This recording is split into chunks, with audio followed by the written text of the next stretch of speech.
Hello बच्चों, let's read the question which is incorrect statement. सबसे पहले हम ए स्टेटमेंट देखते हैं। ए में दिया है Taq DNA polymerase is important for PCR. तो सबसे पहले अगर हम पीसीआर की बात करें तो पीसीआर के अंदर हम डीएनए की कॉपी बनाते हैं और इसके अंदर हम हाई टेम्परेचर को यूज में लेते हैं। हाई टेम्परेचर प्रेजेंट होता है, हाई टेम्परेचर।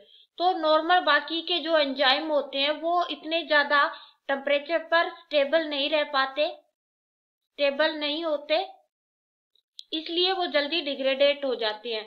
लेकिन जो टेक पॉलीमरेज है, टेक पॉलीमरेज वो इतने ज्यादा टेम्परेचर पर भी स्टेबल होता है और अच्छे से फंक्शन करता है, स्टेबल होता है और डिग्रेडेट नहीं होता, अपना फंक्शन प्रॉपरली करता है।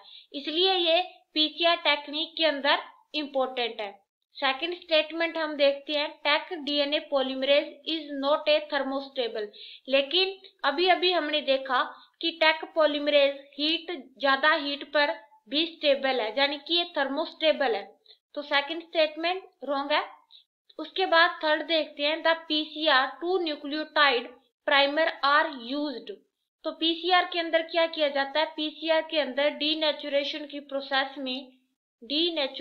प्रोसेस में हम डबल स्ट्रैंडेड डीएनए को आइसोलेट करते हैं, उनके दोनों स्ट्रैंड को अलग अलग कर देते हैं और उसके बाद में इन दोनों स्ट्रैंड पर ही हम अलग अलग 2 प्राइमर को ऐड करते हैं।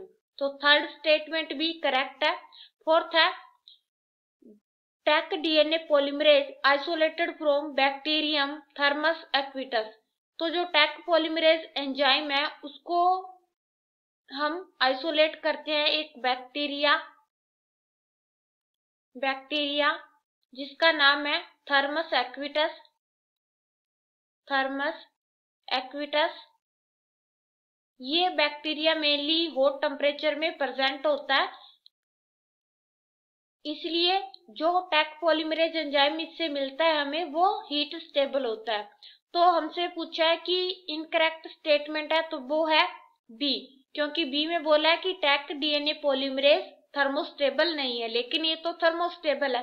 तो बी स्टेटमेंट जो है वो हमारा करेक्ट आंसर है। Hope you understand it well. Best of luck. Thank you.